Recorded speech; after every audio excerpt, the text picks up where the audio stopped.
वाराणसी में आज पीएम मोदी का रोड शो हुआ। अब से थोड़ी देर पहले उन्होंने गंगा आरती में हिस्सा लिया और मां गंगा की पूजा की।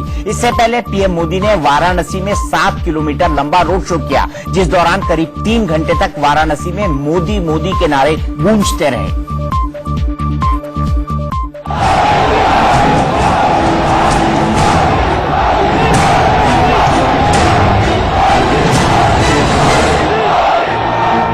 प्रधानमंत्री मोदी भगवा रंग के कुर्ते में वाराणसी पहुंचे तो पूरी काशी भगवा रंग में रंग गई। बनारस की गलियों में मोदी मोदी के नारे गूंजने लगे।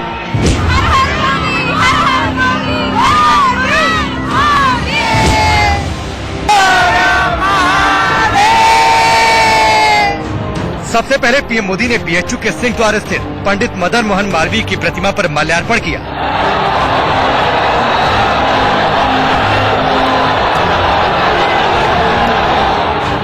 इसके बाद हाथ जोड़कर चारों तरफ घूमे और काशी के लोगों का अभिवादन किया।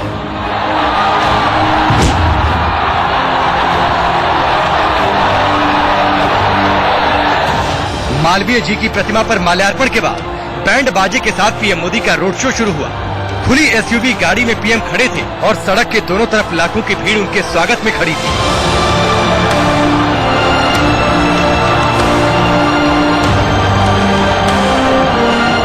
मोदी के स्वागत में पूरा वाराणसी बीजेपी के बैनर, पोस्टर और केसरिया और हरे रंग के गुब्बारे से पटा दिखा।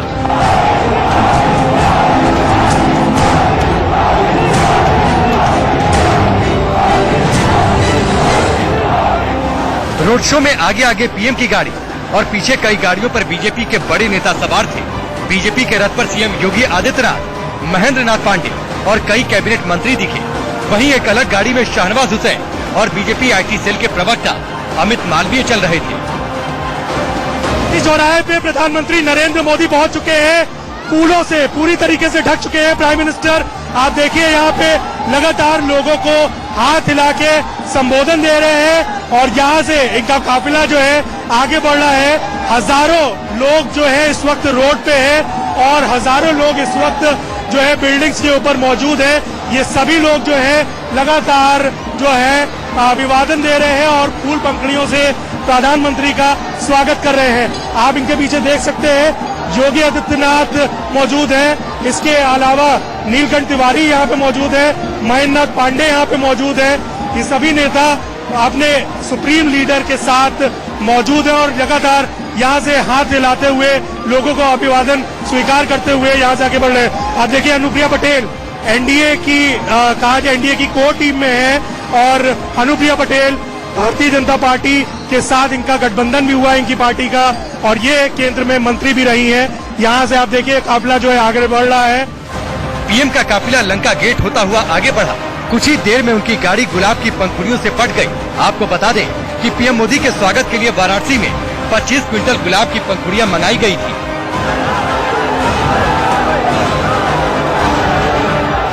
काशी के स्वागत से अभिभूत पीएम मोदी ने कभी हाथ हिलाकर तो कभी हाथ जोड़कर और कभी गुलाब की पंखुड़ियों से काशी वासियों का अभिवादन किया। पीएम मोदी की एक झलक पाने के लिए लोग मकान की छतों पर भी खड़े दिखे। नरेंद्र मोदी बार बार उनका भी अभिवादन करते रहे।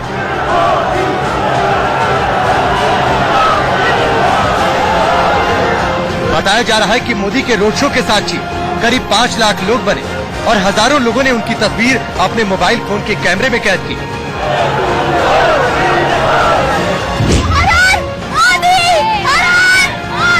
मोदी जी जब से बनारस से लड़ रहे हैं चुनाव इलेक्शन नहीं रह गया, त्योहार बन गया बनारस वालों के लिए।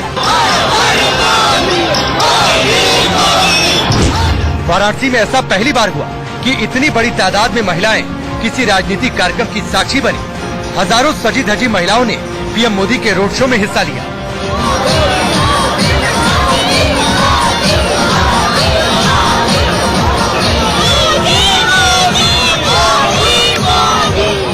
मोदी का काफिला लंका गेट से आगे बढ़ता हुआ अस्सी मोड़ और फिर सोनारपुरा पहुंचा तो काशी में ढोल नगाड़े के साथ डमरू और शंख भी बजने लगे।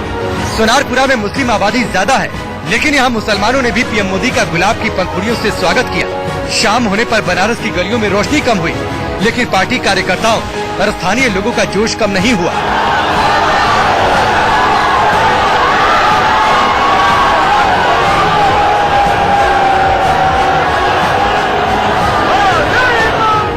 रोड शो के दौरान पीएम मोदी का लंबा काफिला सरकता हुआ मुस्लिम बहुल इलाके मदनपुरा पहुंचा, तो यहाँ भी मुसलमानों ने उनका गुलाब और गेंदे के फूल से स्वागत किया।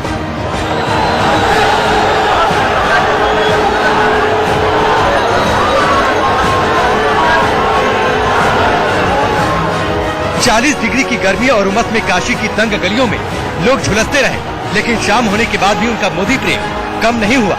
लोग मोदी को देखने और उनकी तस्वीर कैमरे में कैद करने के लिए खड़े रहे।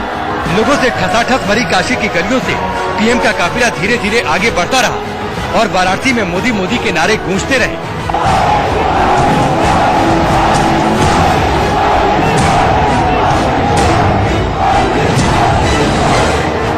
मदनपुरा से आगे गोदौलिया होता हुआ मोदी का रोड शो दशाश्वमेध घाट पहुंचा। इस दौरान करीब 20 जगहों पर उनके ऊपर गुलाब की पंखुड़ियां डाली गई और करीब 150 जगहों पर पीएम का भव्य स्वागत हुआ।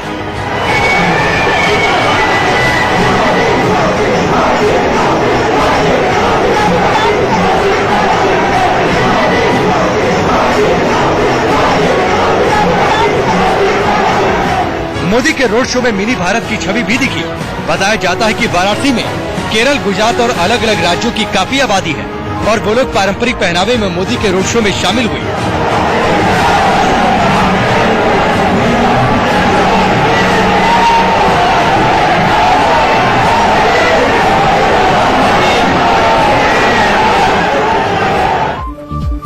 रोड शो के बाद दशाश्वमेध घाट पर पीएम मोदी ने पूरे विधि विधान से मां गंगा की पूजा की। साथ ही गंगा मां को धूप, दीप और पुष्प भी अर्पित किए। इस दौरान पंडितों ने मंत्रोच्चारण भी किया।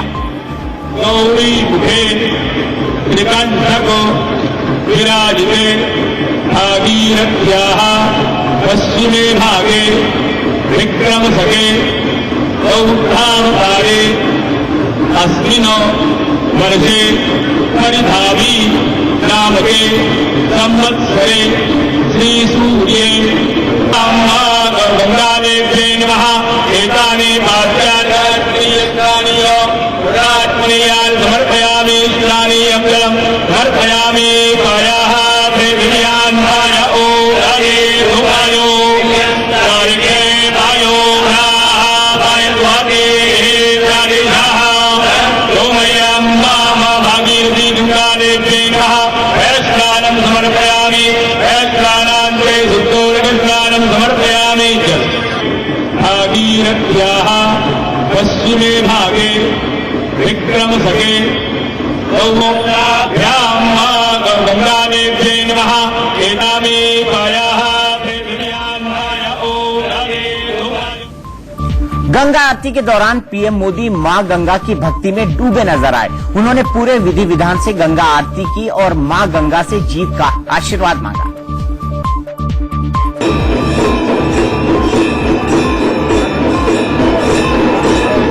रात करीब 7:45 बजे पसीने से लथपथ होकर पीएम मोदी दशाश्वमेध घाट पर पहुंचे, तो गंगा आरती के बीच वहां मोदी मोदी के नारे लगने लगे।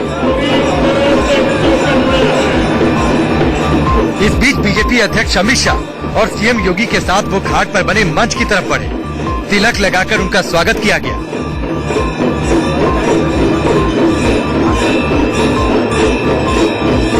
स्टेज पर आते ही उन्होंने कमर तक झुककर मां गंगा को प्रणाम किया।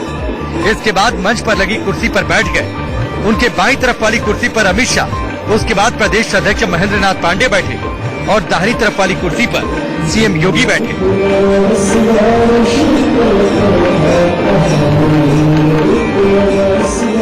इसके बाद पीएम ने पानी के चंद घूंट पिए और फिर थोड़ा सुस्ताने के बाद गंगा आरती में ध्यान लगाए।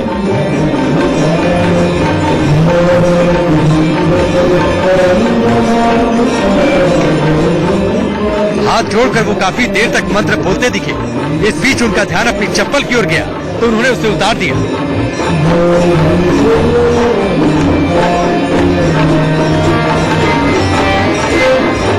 कभी हाथ जोड़कर तो कभी ताली बजाकर वो गंगा आरती में ध्यान लगाते रहे।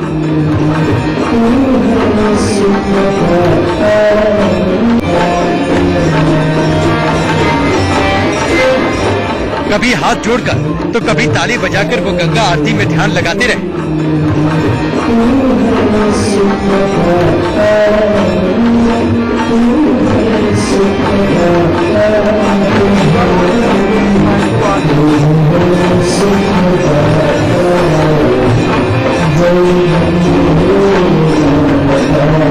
सात पंडित काफी देर तक गंगा आरती करते रहे। डमरू और मंत्रोच्चारण के बीच पीएम मोदी भी पूरी तरह लीन दिखे।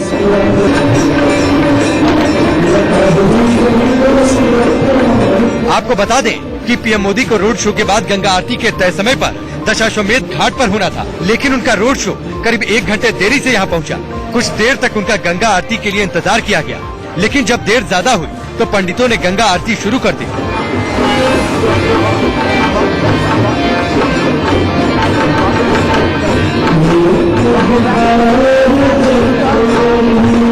गंगा घाट मोदी के विशालकाय कटआउट से सजे थे। गंगा में 3 स्टीमर खड़ी थी, जिस पर रंग बिरंगी लाइट से कमल के फूल और मैं भी चौकीदार लिखा था। काफी देर तक यहाँ लेजर शो चलता रहा। कभी गंगा किनारे हर हर महादेव तो कभी रोशनी से बम बम भोले लिखा जा रहा था। दशाश्वमेध घाट को खूबसूरत रंगोली और दियों से सजा दिया गया था। आपको बता दें कि पीएम मोदी काशी में तीसरी बार गंगा आरती में शामिल हुए।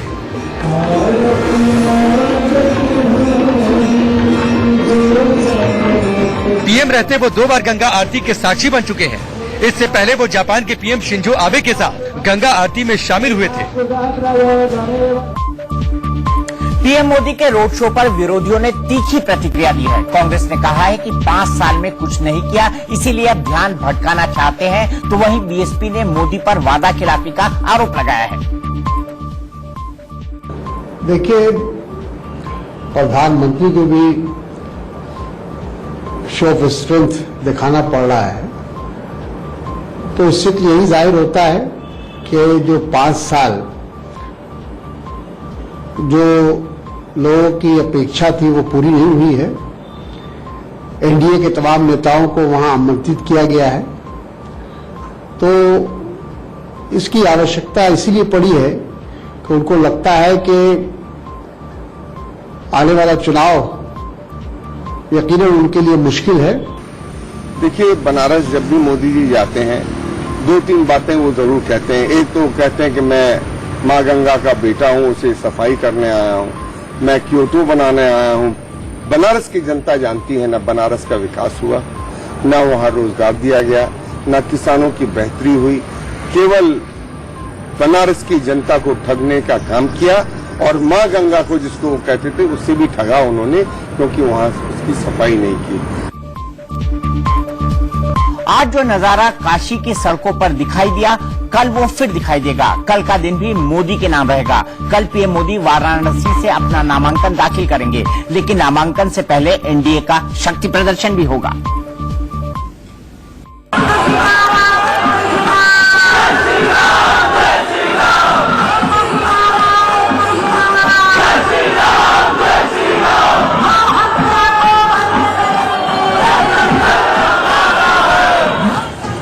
ये तो बस ट्रेलर था, पूरी पिक्चर अभी बाकी है। आज रोड शो के जरिए अपने संसदीय क्षेत्र में माहौल बना चुके पीएम मोदी कल वाराणसी से औपचारिक नामांकन दाखिल करेंगे, लेकिन ये नामांकन बहुत स्पेशल होने वाला है। कल बनारस में मोदी सरकार का जलवा दिखेगा। एनडीए का पूरा कुनबा भी कल मोदी के साथ नजर आएगा। मोदी सुबह सुबह काशी विश्वनाथ के दर्शन करेंगे और उसके बाद बाबा काल भैरव मंदिर में भी पूजा अर्चना करेंगे। पूजा पाठ के बाद मोदी अपने दलबल के साथ नामांकन दाखिल करने के लिए निकलेंगे। बीजेपी ने रोड शो के लिए भव्य तैयारियां की है। जो भव्यता आज दिखी, वही कल भी दिखने की उम्मीद है।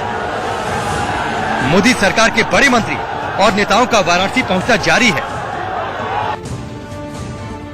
प्रधानमंत्री के रोड शो में बीजेपी के राष्ट्रीय अध्यक्ष अमित शाह और गृह मंत्री राजनाथ सिंह मोदी के रोड शो में शामिल होंगे। केंद्रीय मंत्री नितिन गडकरी, रक्षा मंत्री निर्मला सीतारमण और विदेश मंत्री सुषमा स्वराज भी मोदी के लिए वोट मांगती नजर आएंगी। इनके अलावा रेल मंत्री पीयूष गोयल, केंद्रीय मंत्री जेपी नड्डा, मनोज सिन्हा और अनुप्रिया पटेल भी रोड शो में शामिल होंगे। यूपी के सीएम योगी आदित्यनाथ भी रोड शो के दौरान मौजूद रहेंगे। यूपी बीजेपी के प्रदेश अध्यक्ष महेंद्र नाथ पांडे, यूपी के डिप्टी सीएम केशव मौर्य और दिनेश शर्मा भी कल के रोड शो में शामिल होंगे। बीजेपी सांसद और मथुरा से प्रत्याशी हेमा मालिनी, दिल्ली बीजेपी के अध्यक्ष मनोज तिवारी भी शक्ति प्रदर्शन में शामिल होंगे। साथ ही आजमगढ़ से अखिलेश यादव के खिलाफ चुनाव लड़ रहे दिनेश लाल यादव निरहुआ और गोरखपुर से बीजेपी प्रत्याशी रवि किशन जैसी हस्तियां भी रोड शो में दिखाई देंगी। पीएम के नामांकन में एनडीए के घटक दलों के नेता भी शामिल होंगे। इनमें बिहार के मुख्यमंत्री नीतीश कुमार, लोक जनशक्ति पार्टी के नेता रामविलास पासवान और शिवसेना प्रमुख उद्धव ठाकरे प्रमुख हैं। इनके अलावा 5 राज्यों के मुख्यमंत्री भी रोड शो में आएंगे। कल प्रधानमंत्री श्री नरेंद्र मोदी जी भारतीय जनता पार्टी के उम्मीदवार के रूप में नामांकन करेंगे। वो भाजपा के साथ साथ एनडीए के भी नेता हैं, इसलिए इस अवसर पर काफी प्रोमिनेंट लोग शामिल होंगे। हमारे बिहार के मुख्यमंत्री और पार्टी के अध्यक्ष भी इस अवसर पर कल के कार्यक्रम का हिस्सा बनेंगे।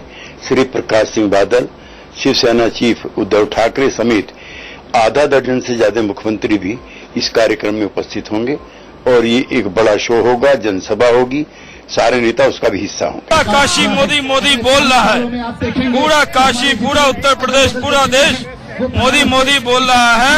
लोग यहाँ नरेंद्र मोदी जी से प्रेम करते हैं, नरेंद्र मोदी जी से इतना मोहब्बत करते हैं और पूरे देश में यहाँ से संदेश जा रहा है।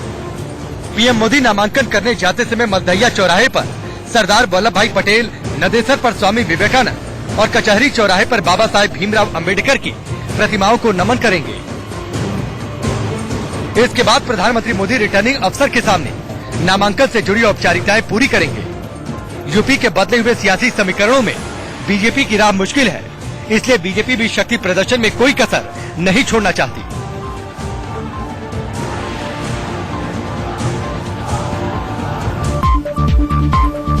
नहले पे दहला में फिलहाल एक ब्रेक, लेकिन ब्रेक के बाद भी खबरों का सिलसिला रफ्तार और विस्तार से जारी है।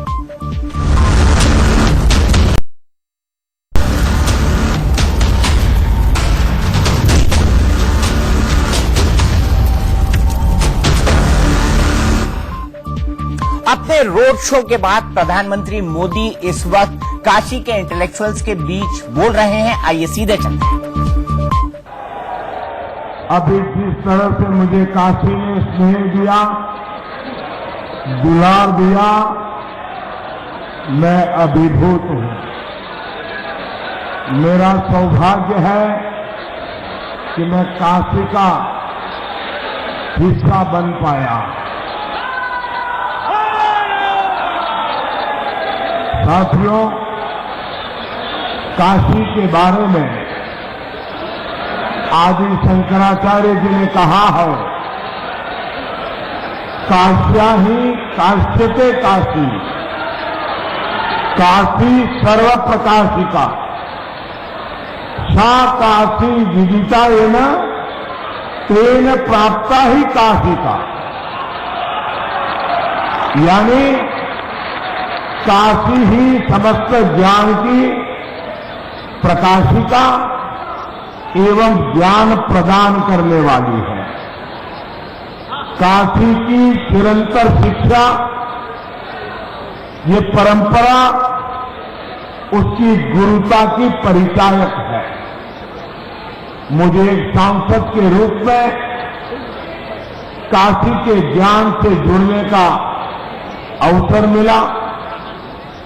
मेरे भीतर के विद्यार्थी को चैतन्यवान बनाने में, नया नया सोचने की चाह बढ़ाने में काशी ने बहुत बड़ी भूमिका निभाई है। मैं इसके लिए बाबा विश्वनाथ और मां गंगा के प्रति पूर्ण श्रद्धा भाव से नमन करता हूं।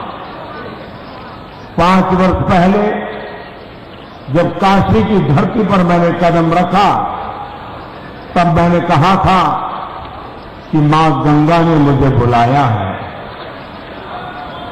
मैया ने ऐसा दुलार दिया, काशी के बहन भाइयों ने इतना प्यार दिया,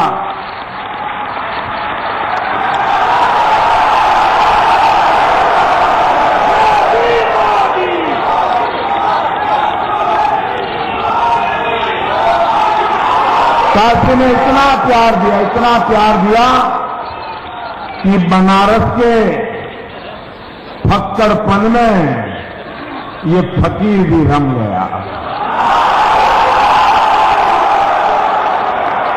भाइयों और बहनों, कई बार लोग पूछते हैं कि मोदी ने बनारस में क्या बदलाव किया, लेकिन मैं उससे पहले बताना चाहता हूं कि काशी ने मुझ में क्या बदलाव किया है।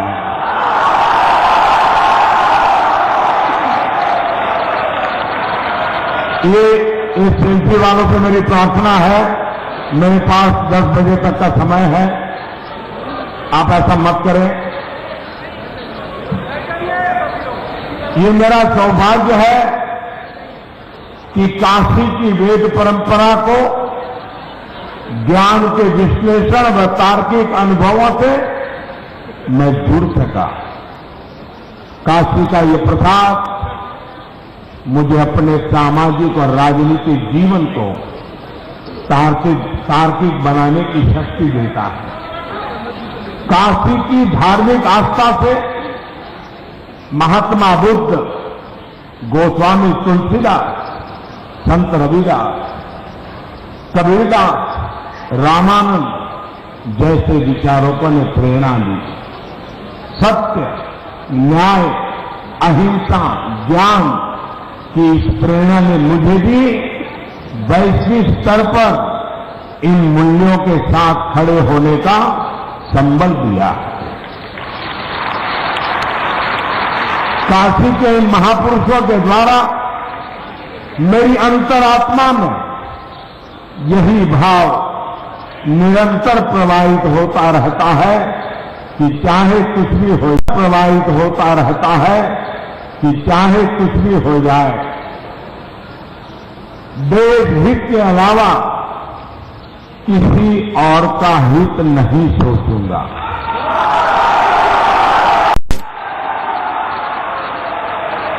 भाइयों और बहनों, याद करिए, यहां संकट मोचन मंदिर, गुजरात में अक्षरधाम, अयोध्या हमारे आस्था के केंद्रों पर 2005 से 2014 तक लगातार आतंकी हमले हुए। यहां पर आरती कर रहे निर्दोष भक्तों की कायरतापूर्ण हत्या को याद कर आज भी मर्म सिहर जाता है। याद करिए, उस समय की सरकार हर हमले के बाद वार्ता के अलावा कुछ नहीं करती थी। साथियों, इन्हीं परिस्थितियों में काशी ने मुझे सिर्फ एमपी नहीं, पीएम बनने का आशीर्वाद दिया।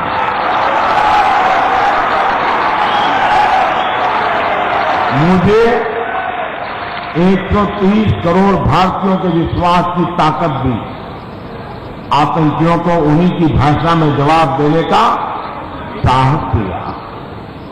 हमने उन्हें बता दिया कि नया भारत सहता और कहता नहीं है। न वो सहता है न वो कहता है, वो आतंक को मुंह तोड़ जवाब देता है। भाइयों और बहनों, आज आप भी देख रहे हैं कि किस तरह हमने आतंकी सरपरस्तों को अलग थलग कर दिया। अंतर्राष्ट्रीय मंच अब पाकिस्तान के रोने पर ध्यान नहीं देता। जिन्हें वो अपना समझते थे, वो अब उन्हें छोड़ चुके हैं। दुनिया ने उनकी फंडिंग, समर्थन, सब पर कारगर रोक लगाने में भारत का मजबूत साथ दिया है। इसके अलावा देश के भीतर भी हमने चौतरफा शक्ति बनाए रखी है। हमने मानवतावाद का फर्जी चोला पहनने वाले ऐसे खतरनाक कुछ संगठनों पर भी लगाम कसी जो आतंकी फसल के लिए खाद पानी का इंतजाम करते थे।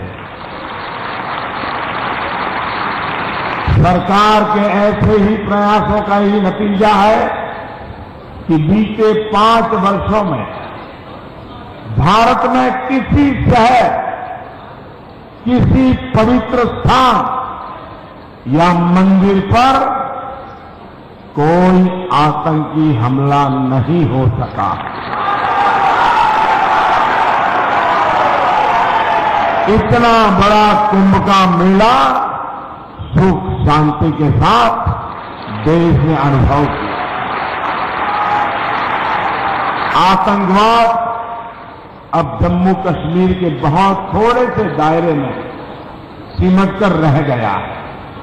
और मैं आपको इतना भी बता दूं, पुलवामा में उन्होंने हमारे 40 जवानों को शहीद किया था।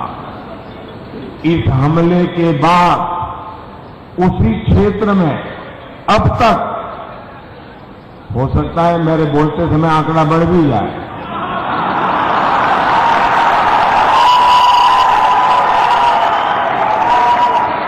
अब तक 42 आतंकवादियों को ठिकाने लगाया जा चुका है। ये हमारा काम करने का तरीका है। ये हमारा काम करने का तरीका है। वहीं दूसरी तरफ हमारे आसपास अभी क्या स्थिति बन रही है,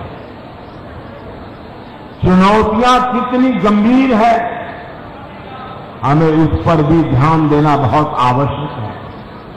अभी कुछ दिन पहले श्रीलंका में सीरियल बम धमाके हुए। प्रेम और शांति के लिए समर्पित लोगों को भी आतंकवाद ने नहीं बख्शा। उस दिन ईस्टर था, लोग बड़ी बड़ी गाड़ियों में खुशी खुशी अपने परिवार के साथ चर्च में आए थे, विद्यात्मा की अनुभूति कर रहे थे, बाइबल का पाठ कर रहे थे, शांति के माला जप रहे थे, सपने और संकल्प लेके आए थे, लेकिन जिंदा घर नहीं जा सके। धन था, वैभव था, कारोबार था, बंगला था, गाड़ी थी, सब कुछ था, एक झटके में सब चला गया। आतंक सब कुछ तबाह कर गया। आतंक की चुनौती को एक पल के लिए भी कम आंकना देश के साथ अन्याय है।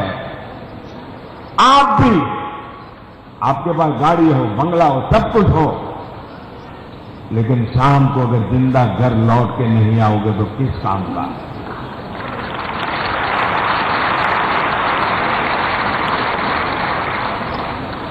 समर्थ भारत के लिए, संपन्न भारत के लिए, सुखी भारत के लिए विकास के साथ साथ सुरक्षा अहम है।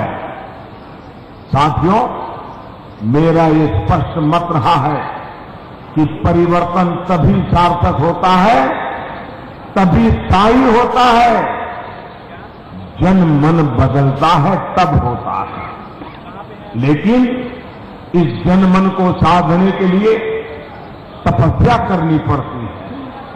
मैं मानता हूं कि इस समय हमारा भारतवर्ष भी तपस्या के दौर में है। वो खुद को साध रहा है और उसकी साधना में हम सब एक सेवक है, एक साधक है। साथियों, इस साधना को, सुरक्षा और सम्मान के बदलाव को पूरे देश ने, मेरी काशी ने भी महसूस किया है। हाँ, काशी में हुए बदलाव पर मैं ये भी कहना चाहता हूं कि मोदी बदलाव करने वाला होता कौन है? जहां स्वयं बाबा विश्वनाथ विराजे हैं,